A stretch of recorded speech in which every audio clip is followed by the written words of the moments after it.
खुश आमदीद, खैर मक़दम और वेलकम है आप सभी सामईन व नाज़रीन का आपके अपने ही पसंदीदा यूट्यूब चैनल रिज़वान ज़हीर पर। आज की इस वीडियो में आप सबों को मैं मानू यानी मौलाना आज़ाद नेशनल उर्दू यूनिवर्सिटी में साल 2024-25 सेशन या साल 2024 में ODL ओपन डिस्टेंस लर्निंग, जिसे हम DDE directorate of distance education के नाम से मानू में जानते हैं, या कभी इसे प्राइवेट मोड या कॉरेस्पेंडेंस या हिंदी में दूरस्थ शिक्षा, उर्दू में फासलाती तालीम, इसी मोड के इसी कोर्स में एडमिशन के लिए कौन कौन से मानू के स्टडी सेंटर्स हैं या लर्नर सपोर्ट सेंटर्स हैं, हम उसी के बारे में आपको डिटेल से समझाएंगे। इसका सबसे पहली चीज़ तो आपको हम इन सबों का डिफिनेशन बताएंगे और उसके बाद वो लिस्ट दिखाएंगे। तो पूरी वीडियो देखिएगा। कहीं पर कोई डाउट या कन्फ्यूज़न रहे तो आप हमें नीचे कमेंट बॉक्स में ज़रूर पूछ सकते हैं। चलिए हम वीडियो शुरू करते हैं, लेकिन उससे पहले एक रिक्वेस्ट कि अगर अभी तक आपने रिज़वान ज़हीर यूट्यूब चैनल को सब्सक्राइब नहीं किया है तो ज़रूर सब्सक्राइब कर लीजिए, ताकि हमारी सभी वीडियो की नोटिफिकेशन आपको ईज़िली मिल जाए। सबसे पहले तो हम आपको ये बताना चाहेंगे इस वीडियो में कि स्टडी सेंटर या लर्नर सपोर्ट सेंटर ये होता क्या है। स्टडी सेंटर या लर्नर सपोर्ट सेंटर का मतलब है कि आप मानो डिस्टेंस मोड से जिस कोर्स में एडमिशन ले रहे हैं उस कोर्स को मुकम्मल करने के लिए आपको क्या होगा, काउंसलिंग अटेंड करना होगा, आपको असाइनमेंट जमा करना होगा, आपको एग्ज़ाम सेमेस्टर एग्ज़ाम जो होता है वो एग्ज़ाम देना होगा, या किसी तरीके का कोई प्रॉब्लम हो, मतलब पढ़ाई लिखाई से मुतालिक या क्लास से मुतालिक, सब्जेक्ट से मुतालिक, तो आपको कहाँ रब्ता पड़ना पड़ेगा, वही स्टडी सेंटर पर या लर्नर सपोर्ट सेंटर पर। ये लर्नर सपोर्ट सेंटर यही अब शॉर्ट फॉर्म में LSC हो गया है।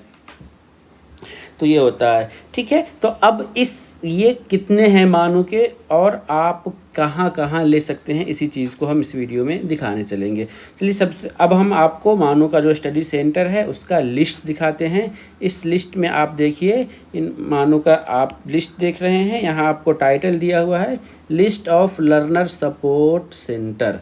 लर्नर सपोर्ट सेंटर, इसमें एक चीज़ आप और समझ लीजिए, दो चीज़ें होती है, एक LSC और LSC को हम स्टडी सेंटर भी कहते हैं, और दूसरा जो होता है रीजनल सेंटर। क्या है? Regional centre. तो जितना भी LSC सेंटर है, असल क्या है कि वो किसी न किसी रीजनल सेंटर से मुताल्लिक है, यानी रीजनल सेंटर से उसको टैग किया गया हुआ है। तो मतलब ये है कि मानो बिहार में, एक एग्जांपल लेते हैं कि बिहार एक स्टेट है, तो बिहार में जितने भी मानो के सेंटर हैं उसको दो अलग अलग रीजनल सेंटर में बांटा गया है, एक आपका पटना और दूसरा आपका दरभंगा। तो उसी तरीके से अलग अलग स्टेट में इस तरीके का कुछ कंडीशन है। तो जो रीजनल सेंटर से आपको कोई मतलब नहीं है, कोई बहुत कुछ लेना देना नहीं है। हाँ, स्टडी सेंटर से आप जहाँ एडमिशन ले रहे हैं वो आपका स्टडी सेंटर जो आप चूज़ कर रहे हैं वहीं जाके आपको असाइनमेंट जमा करना होगा, वहीं आपको अपना एग्ज़ाम देना पड़ेगा, ठीक है। तो चलिए हम इसी लिस्ट को इस वीडियो में दिखा रहे हैं। सबसे पहले हम आपको दिखाएंगे कि जो आपका LSC एट मानू कैंपस हैदराबाद, पहले नंबर पे तो आपको मानू कैंपस हैदराबाद का आ जाएगा, जो कि मेन कैंपस हैदराबाद में है। उसके अलावा दूसरा जो रीजनल सेंटर बेंगलुरु की बात करेंगे, यानी बेंगलुरु में उसके आसपास में जो भी है उसका सेंटर, उसकी लिस्ट आपको यहाँ पर दिखाई दे रही है।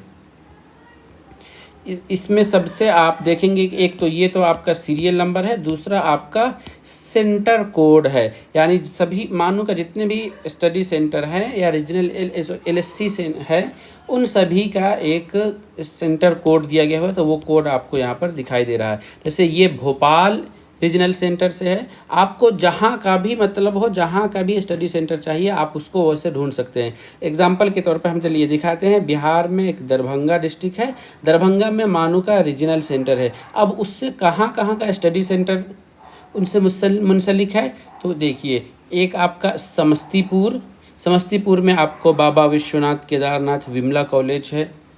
यहाँ के जो स्टडी कोऑर्डिनेटर हैं, एलएससी कोऑर्डिनेटर, उनका यावर आलमगीर नाम है। कॉन्टैक्ट नंबर, ईमेल आईडी वगैरह सब कुछ दिया हुआ है। दूसरा आप देखेंगे MP Sinha college Muzaffarpur, study centre code आपको ये है, और यहाँ जो कोऑर्डिनेटर हैं उनका नंबर आपको ये दिया हुआ है। या उसी तरीके से कटिहार, सीतामढ़ी, सिवान, सुपौल, गोपालगंज, ईस्ट चंपारण यानी मोतिहारी, बेतिया, मुजफ्फरपुर, दरभंगा, छपरा, दरभंगा का एक और 2 नाम आपको आ रहा है, रामकृष्ण, मधुबनी, किशनगंज, अररिया, पूर्णिया, ये सारे ऐसे सेंटर्स हैं जो मानो के दरभंगा रीजनल सेंटर से रिलेटेड है, और ये एलएससी है। यानी आप अगर एडमिशन लेना चाह रहे थे इनमें से कोई भी, आप इस लिस्ट में देखिए आपको अलग अलग रीजनल सेंटर, जैसे regional centre Mumbai, regional centre आपको नेक्स्ट आ जाएगा दिल्ली, तो जो दिल्ली में है या दिल्ली के आसपास का जो भी स्टडी सेंटर है उससे मुतालिक है। पटना, पटना एक स्टडी सेंटर है मानो का, पटना वाला में आप देखेंगे कि बाढ़ ज़िला का है, बिहार शरीफ नालंदा ज़िला है, क्या है ये गया ज़िला है, औरंगाबाद, भागलपुर, हाँ ये पटना, या रांची यानी झारखंड का जो है वो भी पटना से ही मुतालिक है। ये सारा सेंटर्स है। श्रीनगर कश्मीर में ये सब आपको सेंटर दिखाई दे रहा है, सारा सेंटर कश्मीर में है। अमरावती या आपका क्या कहते हैं, इसमें कुछ सेंटर आपको महाराष्ट्र का देखने को मिल जाएगा, और ठीक है अमरावती में आपका कहाँ का है, महाराष्ट्र का सेंटर, सब सारा इससे मुंसलिक है। नेक्स्ट आपको ये हैदराबाद का सेंटर है, हैदराबाद का मानो का डिस्टेंस मोड का इतना सारा स्टडी सेंटर है। जम्मू का आपको स्टडी सेंटर यहाँ पर देखने को मिल रहा। लखनऊ यानी उत्तर प्रदेश, इसमें देख लीजिए प्रतापगढ़, आजमगढ़, लखनऊ, सिद्धार्थनगर, बस्ती, कानपुर, अयोध्या यानी फैज़ाबाद, सुल्तानपुर, सीतापुर, ये सारा आपका लखनऊ का है। यूपी में एक देख लीजिए वाराणसी का भी स्टडी सेंटर है। वाराणसी में आपका चंदौली, प्रयागराज यानी इलाहाबाद, देवरिया,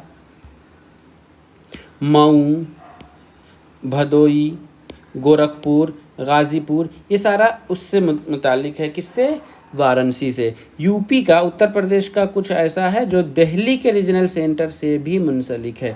तो कुल मिला के आप देखेंगे कि मानो का जितना भी स्टडी सेंटर है उसका लिस्ट आपको इस पीडीएफ में दिखाई दे रहा है। आपको जहां का भी लिस्ट सेंटर चाहिए, जो भी चाहिए, आप इस वीडियो को पॉज करके देख सकते हैं। टोटल स्टडी सेंटर जो मानो के है 163 है।